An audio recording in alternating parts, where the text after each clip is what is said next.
All right, on tonight's Rusted Restorations, we're going to talk about the 1940 Harley WLDR.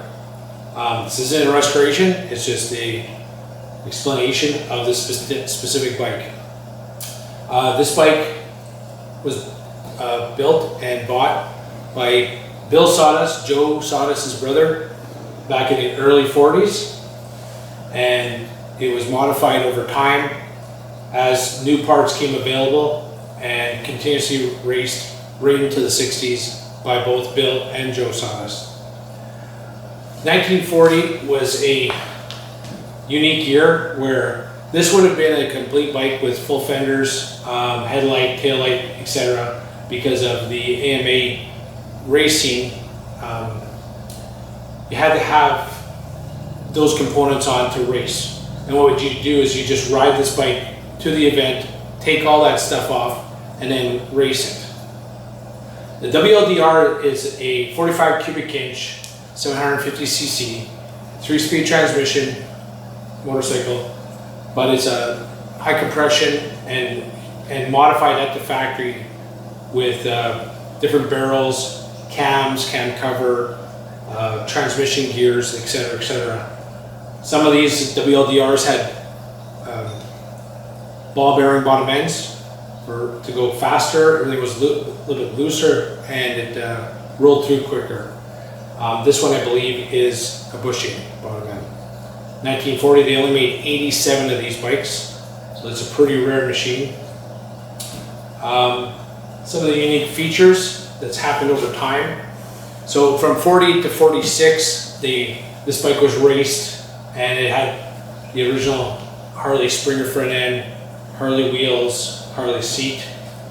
And in 47, when these Speedball emblem WR tanks came available, they were bought and put onto this bike. And WR was the specific racing Harleys of the 40s. In that same era, they also put on the Waco Magneto, and on the other side, a bomb sight MR3 linker carburetor, all specific for racing. The paint job was done in 1950-51 with the scallops. I have the other set of tanks that are from the original 1940, also scalloped, and they use those more on the road race, longer distance because they're larger capacity. These are narrower tanks, so for hill climb and dirt track or stuff like that. Not the hare scrambles or the TT scrambles. Unique feature is one sprocket was put on the back, another sprocket was put over top and bolted to get different gear ratios. There's a Hams beer shifter on the shifter, and the word has it that Bill Sawtus loved his Hams beer, so I guess he put that on there to signify that was his connection. Early to mid 50s, the bike was again modified because they were trying to keep it competitive.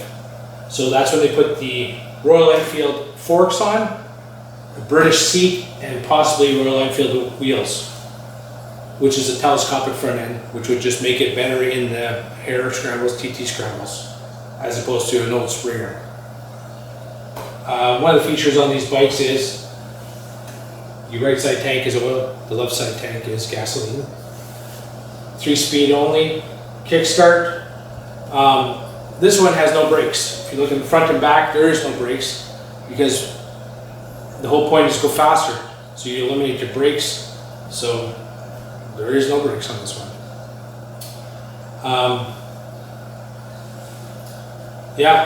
This 1940-41, very early 41, was the last years of the WLDR when AMA changed their qualifications, and then Harley could actually produce a racing machine specifically only for racing, and that was the WR series. And they made quite a few more than the WLDRs. Got this bike in 2016. Bill Sawtus had passed away back in the 90s, and left the bike to Joe Sawtus. This bike was Joe's prized possession. It was hidden since the early 70s, and very few people have ever seen this bike in person. It was like a myth. It was hidden in the shop. No one even knew where it was, and it was quite a few months till after Alf Collinger, who was dissipating the collection, found it hidden underneath clothing, blankets, and tarps, etc. It hasn't been cleaned since the early 70s. I've just knocked the dust off that accumulates over time now, but I've never actually washed the bike. So all this dirt and grease and oil, that's 50 years old. When I got it, the whole purpose of getting this bike was to save it. It's a local piece of history. It was raced since the 40s till the 60s. So it's been in Winnipeg for 80 years.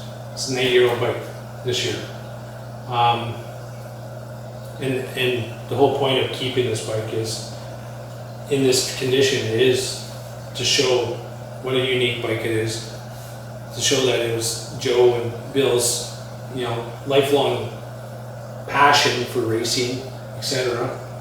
And it's a cool machine. I've tried to get it running. There's a noise in the front cylinder, but my plan is to get it back up and running and go race it, because that's what this bike was built for, was go race and just go do some oval track Class C racing.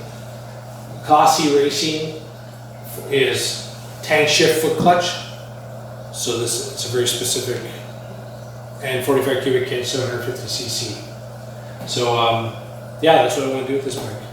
So again, another unique feature is it's a foot clutch, hand shift, tank shift, and Do you have any other future plans for the bike? You were saying you were going to build another one, sort of a replica to this. Yeah.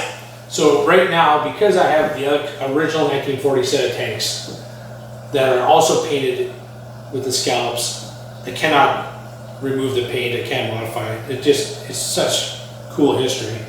So I'm building a / replica tribute bike that I can ride on the street using the original tanks, and I have a same style fender and multiple motors and frames and forks. And it'll be more how it used to be prior to the early 50s with the Springer front end, etc. And you still have the original Springer front end and all the pieces that came off of this. I have the original wheels, the Springer front end, and extra parts that came with it. I also got original pictures, and there's a bunch of trophies, but we don't really know if they were ever won with this bike or other bikes, because it doesn't tell you which bike he was on. It's just to Joe Sawtus.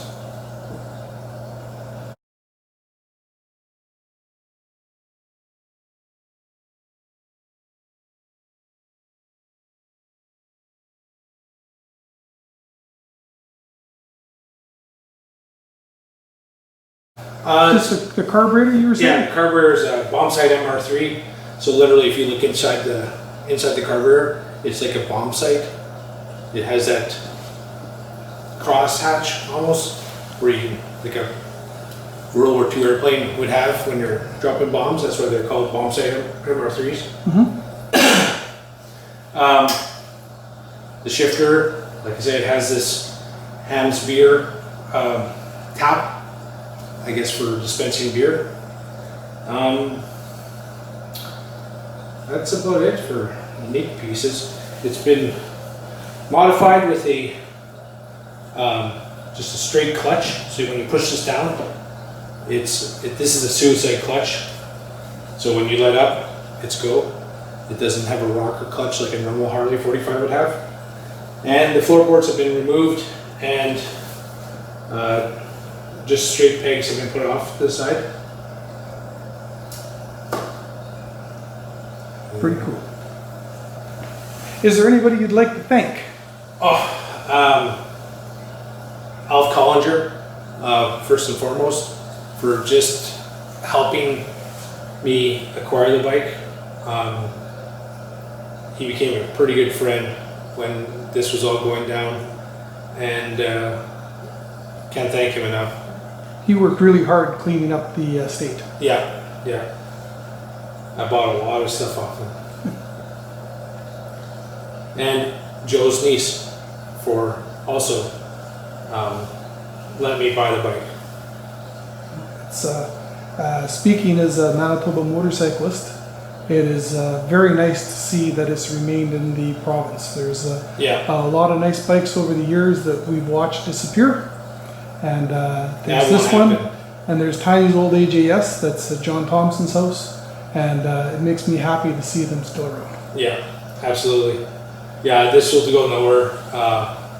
It'll be passed on to my son when I'm gone, but there's no amount of money will ever get this bike out of here. Perfect. Well, thank you very much, Keith. That was awesome.